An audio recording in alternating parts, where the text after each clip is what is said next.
Hello everyone, teacher ब्यालजी में एक बार फिर हम सभी का स्वागत करते हैं और आशा करते हैं कि आप सभी ठीक होंगे। मैं हूं आपका दोस्त डॉक्टर याल नून। Directorate of school education Kashmir की तरफ से एक नोटिफिकेशन जारी हुआ है। इस नोटिफिकेशन में बताया गया है कि जो पिछले साल की तरह इस साल भी क्लस्टर रिसोर्स कोऑर्डिनेटर जो है CRC गवर्नमेंट हाई स्कूल के अंदर और हाई सेकेंडरी स्कूल्स के अंदर तैनात किए जाएंगे। तो यहाँ पर हम बात करें, यहाँ पे लिखा हुआ है नोटिफिकेशन नंबर 6, डेट आज 19 तारीख।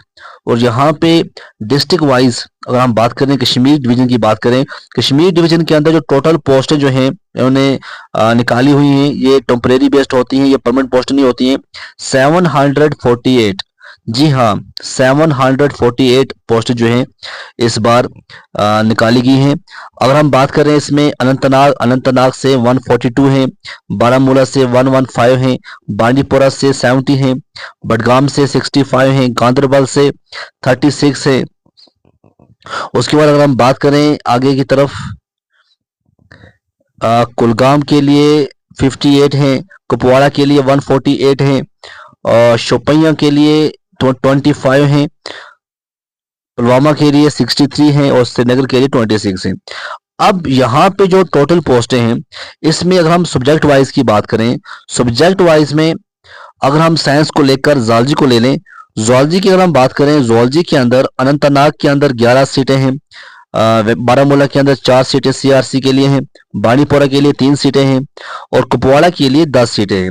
और हम बात करें पिछले साल, इस साल जो जूलॉजी की जो इन्होंने बताई है, टोटल बताया है 34।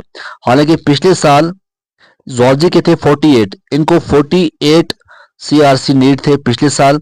और उसको हम कंपेयर करें इस साल, तो बहुत सारे जो CRC हैं इसमें इन्होंने ड्रॉप किए हुए हैं, तो 34 सिर्फ उठाए हुए हैं। अगर हम बात करें जूलॉजी के, पिछले साल 48 थे, इस साल 34 हैं। इसी तरह से अगर हम बात करें कुपवाड़ा में पिछले साल जो CRC थे जूलॉजी के अंदर वो थे 13 थे, इस साल सिर्फ 10 हैं। पिछले साल 13 थे, इस साल सिर्फ और सिर्फ 10 हैं। तो बाकी भी आप देख सकते हैं, केमिस्ट्री की बात हो, केमिस्ट्री अनंतनाग में 10 सीटें हैं, कुपवाड़ा में केमिस्ट्री की 15 सीटें हैं। ठीक है, इस तरह से टोटल अगर हम बात करें, बॉटनी की 12 हैं, टोटल केमिस्ट्री की 42 हैं, कॉमर्स की 31 है, इकोनॉमिक्स की 50 है, एजुकेशन की 73 है, EVS की 26 है, इंग्लिश की 75 है, ज्योग्राफी का 15 है, हिस्ट्री की 51 है, कश्मीरी की 10 है, मैथ की 74, फिजिक्स की 65, पॉलिटिकल साइंस 68 और सोशोलॉजी की अगर हम बात करें 34, उर्दू में जो है 88।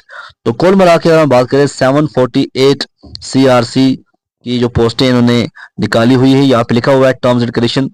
पहली टर्म्स एंड कंडीशन क्या है, जो भी ये हायरिंग हो रही है क्लस्टर रिसोर्स कोऑर्डिनेटर की, ये प्योरली ऑन टेम्परेरी बेसिस होगा।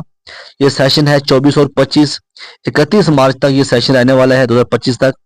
बहुत सारे हाई स्कूल्स के अंदर और हाई सेकेंडरी स्कूल्स के अंदर ये जो भी जहां भी वैकेंसीज खाली होंगी वहां पे ये उनको भेजेंगे।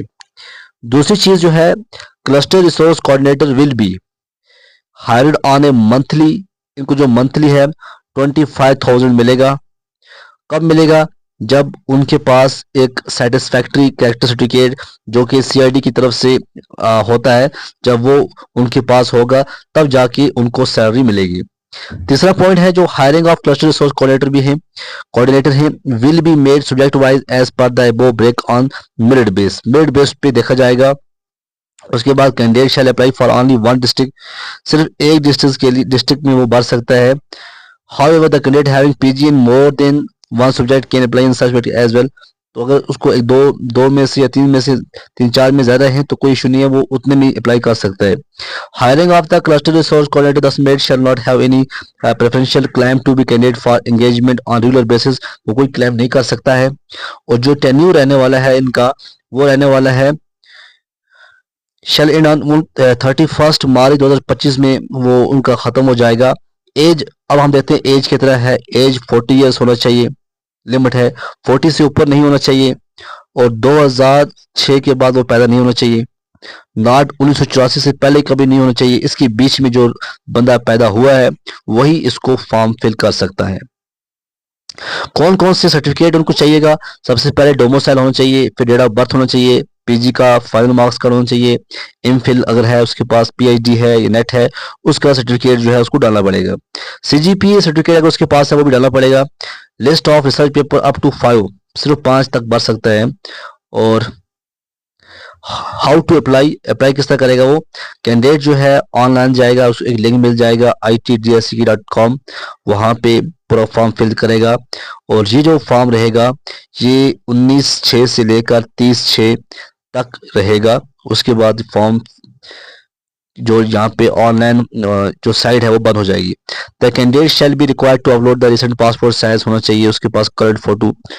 उसके बाद no other means mode of application except applied through dedicate link in the event of any information given by candidate और फाउंड इनकम्प्लीट, तो उसका वो फॉर्म जो है वो रिजेक्ट हो जाएगा।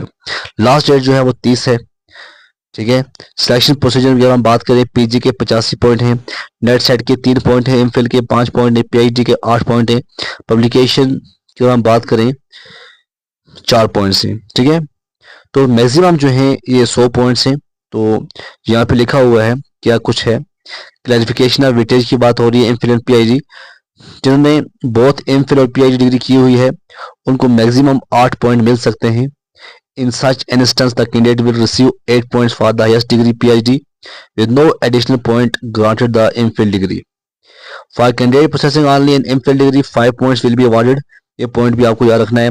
पब्लिकेशन की अगर हम बात करें 1 point for each such publication up to maximum 4 point होंगे। Discipline specific research paper first, second और corresponding authors publication peer reviewed in UGC के approved journal with ISSN and positive impact factor होना चाहिए। तो 1 पॉइंट फॉर ईच पब्लिकेशन।